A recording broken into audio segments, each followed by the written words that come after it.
live. It's official. We're live. Hello to everybody. Jonathan, I just thought, we'd come hang out with you for a little bit and ask all the questions you want. I've actually never done this before. And also, I was like, maybe we should have been in more upright chairs so we can be right in the screen and see your questions. No, it's casual. It's like you're hanging out in our living room with the brothers. I'm in danger of a Basic Instinct thing over here. I need to have some sort of like super marketing of our new Drew and Jonathan drink that I could put right here. No. Sandy made the first comment. Hello, Sandy. You win the first comment award. There's no award. But. Sinai is also here for a close second comment. But hello to everybody. Thanks for joining. We're just here to chat. We want to talk about the shows, about products, about parenting, whatever you want us to talk about. We're here to answer your questions. So in the chat, do me a favor, just bring a whole lot of great questions and we'll try and work our way through. I see Cheryl saying hello. Joyce is saying hello. I'm glad. I want to know where people are from as well. Let us know where you're following from. I don't know how to pronounce Mr. Z. Mersey. Hello, good morning. So by the way, has anybody... somebody's playing some music over here. Yeah. Is anybody here? Have you checked out Chasing the West? Have you seen our new show, Chasing the West? It was so much fun. We shot in Texas, Arizona, Northern California, and Southern California, and it was showing ranch properties, families that wanted to leave the big city, couldn't afford the house they wanted a different lifestyle, and they were moving to the country, ranch life. It was so much fun. Cool. Chasing the West. There's another one tonight. There's another episode tonight. Yeah. And then, of course, we wrapped last week all the new episodes of this block of Celebrity IOU. Who was your favorite? Did you watch any of them?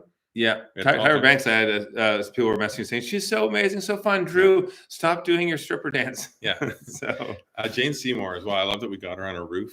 Oh, that yeah. was pretty amazing. She was hardcore. By the way, from our team, anybody who wants to yell out any of the questions as well, because there are a lot of questions and comments coming in. I don't want to miss something. Yeah. But feel free just to call it out. Yeah. In case you're wondering, we're behind the scenes right now of one of our YouTube shoots. So we are in the studio. Okay. Am I even allowed to do this? You're allowed to do this? Hello, everybody. So we're in the They didn't know studio. that was happening. You know what we should do, though? Hey, on lights, can we bring down the lights above us? Because it's too top heavy right now. You're seeing the shine on my giant forehead. Okay, question. What's it? How do you find a contractor or trade that isn't bad or will scare you? How do you find a good contractor? Okay, that is the question of the ages. I always say you're looking for somebody not just for the quality of the work that they're doing now, but somebody who's going to be around in case there's any warranty work in the future. So set yourself up for success with somebody who has the same number, a professional website, lots of professional affiliations, Better Business Bureau, registered with the National Home Warranty folks. These sorts of folks, they want to set up like a business so they'll be around. If somebody keeps changing their number or they're just like, oh yeah, deal in cash, no quotes, that's run away. Shady. I do see from, is it Azareth?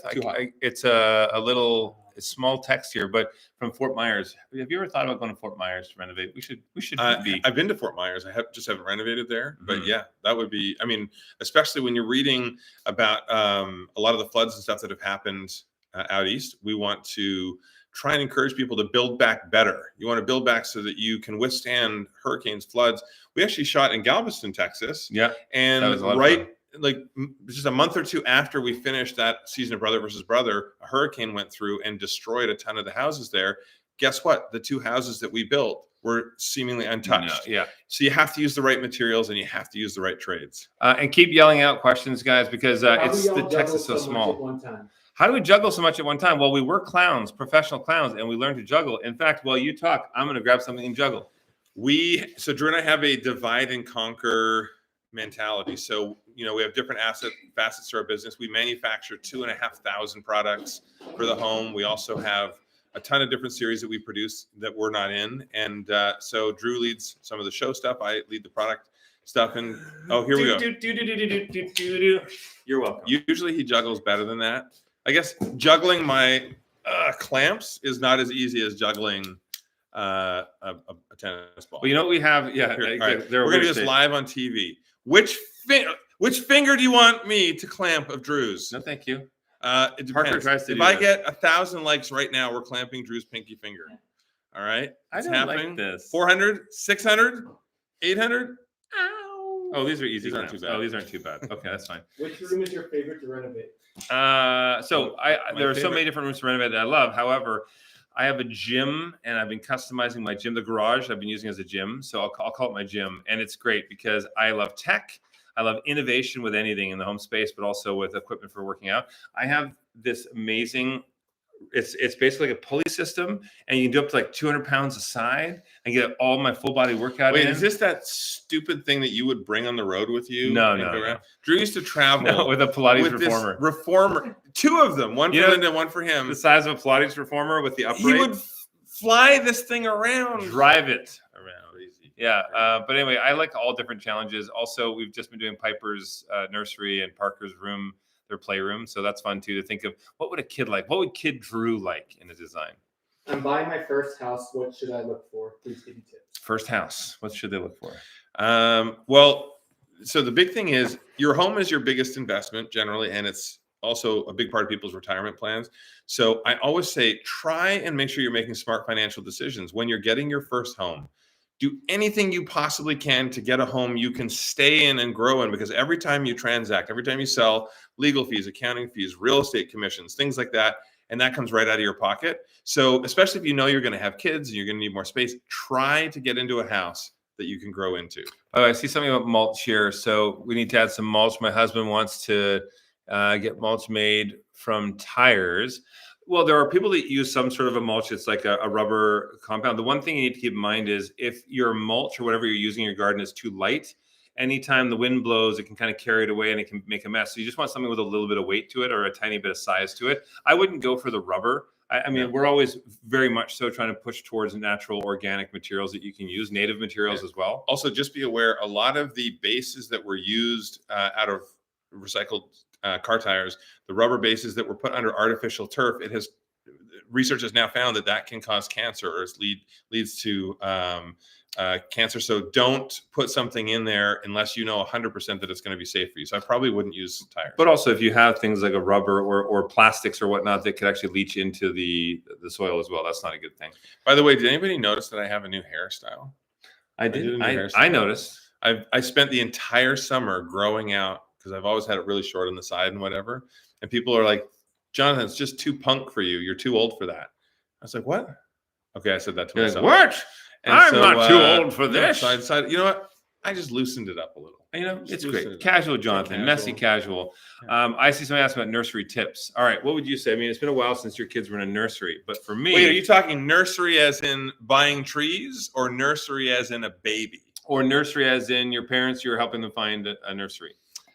So big thing when we were doing up our kids' room, the flooring material is key. If you have hardwood in your house, kids will destroy that. If you have something that's susceptible to spills, that's the biggest thing. So we have these interlocking little, they're basically like almost like carpet squares, but they're foam squares, and they interlink together, and you have nice designs that you can do, and they're beautiful. And you can literally spill anything on it. You can put them in the dishwasher to clean them. They're that easy. But what I find is at that young age, baby to the toddlers, they're doing everything they can to hurt themselves 24/7. So you have to, and you can like a little extra cushion under, even if you have a thin pad that goes under your area rug, great. We actually have a floor bed instead of having something too high. We didn't do a crib, but the kids, they never did a crib. They just went straight from our bed to a floor bed, but it was safe. Padding any corners. And the other thing that was really great for play stuff, because you don't want to have too many toys out at one time. We have these dressers, like shelves. The kids can see the stuff. It's almost like a Montessori style. They can help themselves to the toys, but in behind it, there's a hidden cabinet that we can open up and we can put all their other toys. So it keeps it compact. It's right there, but the kids can't get into the other section. Sneaky toys. I do think bin storage is amazing. So, and label everything. So Been it's there, easy done to that. put back. Should I give my little pointer on how to get the kids to clean up?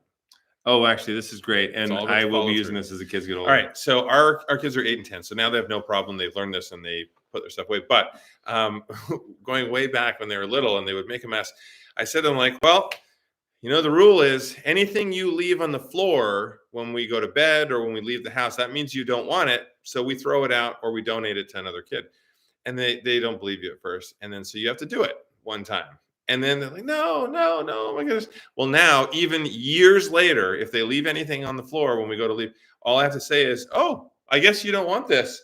And then, no, we do. And they come and they put it away. Wait, how old were they when you first did that? Because I'm wondering, Parker's three and a bit. He's right. He's in there. Yeah. Okay. he's, I'm gonna start doing this yeah. with Parker. it was about 3 and 5. I don't want them to think, oh, mom and dad are always gonna clean this up after me, so I'm fine. I'll just make a mess. No, So you can't have that. uh, What else? One other thing for kid space. So we talked about organization is key. Also for the grown-ups, when you are resetting things, I love resetting the house every night. So you wake up and everything is where it's supposed to be. mhm. Setting yourself up is the hardest part. Use a labeler. Put labels on stuff so that you and anybody else there knows where things go. So you have a babysitter, they know where things go, and the kids too when they can read. So all of these things are important to set yourself up for success. We'll be here for a few more minutes. If anybody has any other questions, I've seen a couple people comment on the shows. Honestly, if you've ever thought about the idea of leaving the big city and living in the mountains or having a different lifestyle, you should check out Chasing the West. It's Wednesday nights on HGTV. So much fun and funny. Here's an example. One of our homeowners, she just talked for years about wanting chickens. She wanted to have a chicken farm.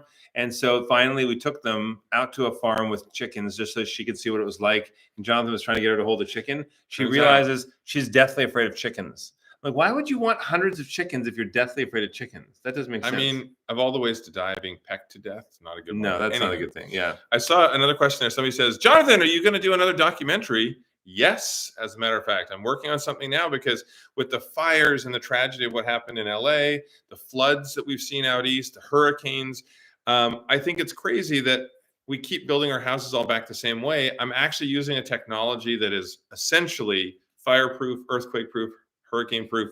And so I'm going to showcase that build, and I'm just going to talk about how to build stronger communities. So I'm working on something. I will let you know if it happens. Yeah, our production company, Scott Brothers Entertainment, we produce the shows that we host, but we also produce 15 shows in total, like all different shows that are across lifestyle, family, docu-follow, celebrity. But Have you watched Truck Dynasty? Truck That's Dynasty? one of ours we just launched. Oh my gosh, so amazing! So good. These guys, this family does. I'm trying to think of number what I'm gonna just find the most obscure vehicle that they can like when pimp out my ride. Can they pimp out my Batmobile? I mean, that would be very interesting. Also, I don't have a Batmobile, but I wish I did. But we have a couple other fun shows coming up as well. But we always are trying to find unique stories or share something that's a passion of people. So anything that you see out there that's unique and cool, or someone you want to focus spotlight on, let us know. Let us know through social media because we're always looking for new talent and new shows. What's this? Astra says the perfect new technology.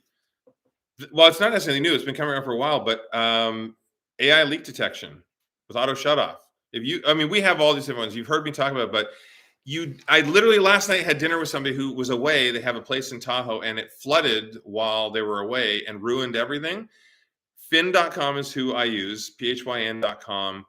It is the hands down easiest installation, monitors the whole house, usually just tells us if the kids leave a tap on or something, but stuff like that you should put stuff in your house that's actually going to make your house safer and prevent you from any catastrophic expenses. So we're going to keep sharing on our YouTube channel, Drew and Jonathan. We're going to keep sharing different inspirations for your home too that talks about protection, leak protection, switching over to electrifying your home and using sustainable energy. There's so many things that you can do that's not as expensive as it used to be. They keep telling us to wrap up and we're like, no.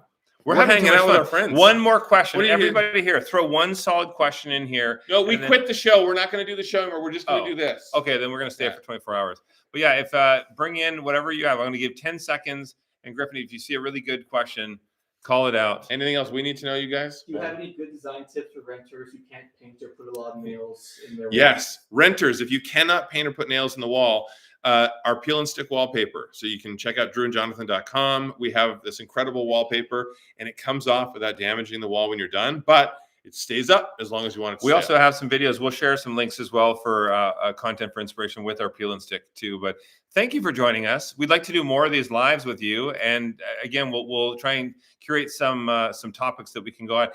Being a parent of a 1-year-old and a 3-year-old, aside from home renovation design, I just want to talk with families. I'm sure you can give me a lot of tips to help me learn how to be a better parent. So Yeah. Thank you My for next joining. move for the kids is converting the rooms to teen rooms.